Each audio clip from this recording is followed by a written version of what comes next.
This 1775 Bible shows that March is actually the first month of the year, and Sunday, yes, you heard right, is the first day of the week. Take a look. And so this right here is the Bible from 1775 telling us at the time that we used to have 13 months.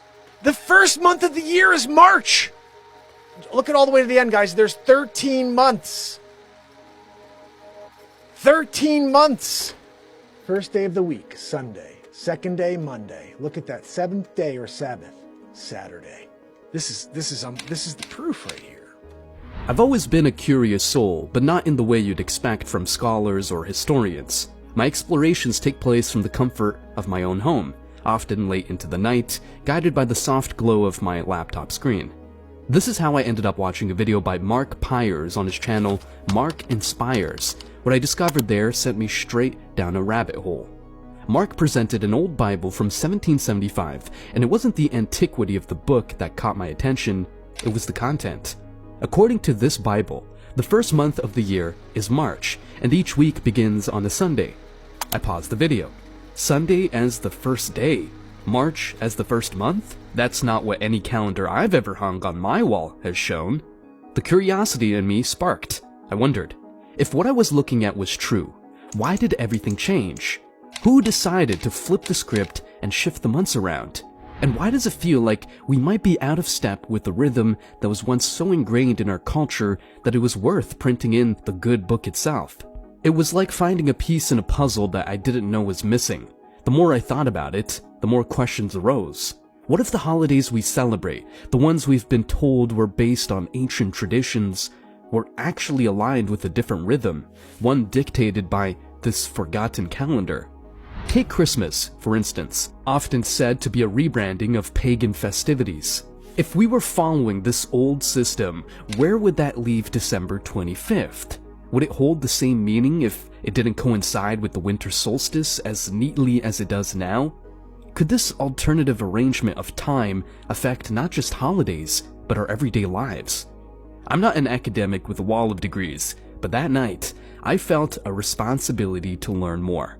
There was a sense that by understanding the past, by peeling back the layers of changes and adaptations, I might find something essential. Something about how we connect with the universe, with each other, and how we find our place within the cycles that govern our existence. And so, I began a journey, one not through dusty library shelves or ancient ruins, but through the digital realm of information, armed with a newfound determination. I was ready to see where this old Bible's tale would lead me and what it might reveal about the world we think we know so well. Discovering that Sunday might actually be the starting point of the week necessitates a serious reconsideration of cultural and religious norms. It presents the startling idea that the day we traditionally dedicate to rest and religious observance could indeed be Saturday.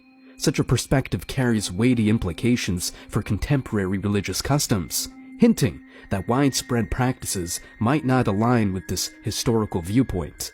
Astrologically, the impact of such a shift cannot be understated. Each day's energies are traditionally tied to a celestial body, which, according to astrological systems, can influence human affairs. Misalignment between our constructed week and this celestial ordering might disrupt the intended flow of cosmic energies into daily life.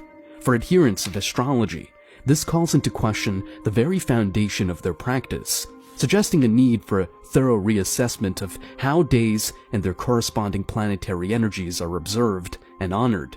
This raises the fundamental question: who was it that altered the configuration of our week, thereby altering the fabric of our lives? The catalyst for such a change is not immediately evident. It may have been an incremental process influenced by the shifts in religious and secular authorities over the millennia, or it might have been an intentional move to distance contemporary practice from ancient traditions. One of the things Constantine did was because he wanted the pagans to worship God, Jehovah, was he moved the day of worship to the day of the sun, which is why we now worship on Sunday. Because Sunday became a pagan day. One thing is clear. There seems to be a deliberate discrepancy between our current temporal structure and that of historical records, though the motivations behind this are still veiled in mystery. The departure from the calendrical structure as outlined in the 1775 Bible could imply that many facets of our daily existence are misaligned with both historical precedent and perhaps celestial design. This misalignment extends to significant dates of observance. The timing of festivities such as Christmas and Easter, for instance, might not truly reflect their original intent or season. Contemplating a realignment with this historic calendar suggests the possibility of returning to a way of life that is more authentic, perhaps closer to spiritual principles that have been overshadowed over time. It prompts us to consider whether a shift in observance to align with historical records could reconnect us to a spiritual authenticity that has been eroded. This discourse is not merely about adherence to religious rules or speculative astrological theories. It centers on our alignment with the natural and cosmic order that may predate contemporary calendars. Choosing to follow this route is about much more than date correction. It's a quest to uncover a harmony with the natural world that may have been lost. As we delve further into the contents of this ancient text, we have to wonder what further insights they may offer and in what ways these could revolutionize our current understanding of time, spirituality, and our place within the cosmos. This exploration is not only fascinating, but has the potential to be profoundly life-altering. The 1775 Bible, which intriguingly outlines a calendar year starting with March and comprising 13 months, hints at a bygone era's intimate dance with the cosmos. This historical artifact opens a window to explore how our ancestors perceived time and its connection to cosmic energy and planetary alignments. Historically, calendars were not just tools for marking days, they were intricately linked to the movements of celestial bodies. This relationship was seen in the meticulous attention early civilizations paid to the skies. The enigmatic Stonehenge is a prehistoric testament to this, aligned with the solstices, points in the year that mark the sun's most extreme positions in the sky. In the context of the 1775 Bible, the shifted calendar may point to a forgotten alignment with natural cycles. If March marked the new year, it coincided with the vernal equinox, a time of balance when day and night are of equal length, symbolizing renewal and rebirth in many cultures. This could suggest a time when people were more in tune with the rhythms of nature, aligning their lives with the equinoxes and solstices which were critical to agricultural societies. The choice of a 13-month calendar could also reflect a closer alignment with lunar cycles. Traditional lunar calendars, used by cultures like the Hebrews, based their months on the moon's phases, resulting in a year of 12 or 13 months to maintain synchronicity with the solar year. This system is rooted in the observable energy shifts that accompany the transition from one lunar phase to another, which ancient peoples believed influenced agricultural and human cycles. Furthermore, planetary alignments have long been observed and respected. The 7-day week is an enduring legacy of such celestial considerations, with each day corresponding to one of the 7 classical planets known to the ancients. The 1775 Bible's depiction of Sunday as the week's first day underscores this connection, resonating with the sun's position of primacy in our solar system. The study of the calendar in the 1775 Bible might reveal more than a mere historical curiosity. It may uncover a lost understanding of time that honored cosmic energy more explicitly than our modern system.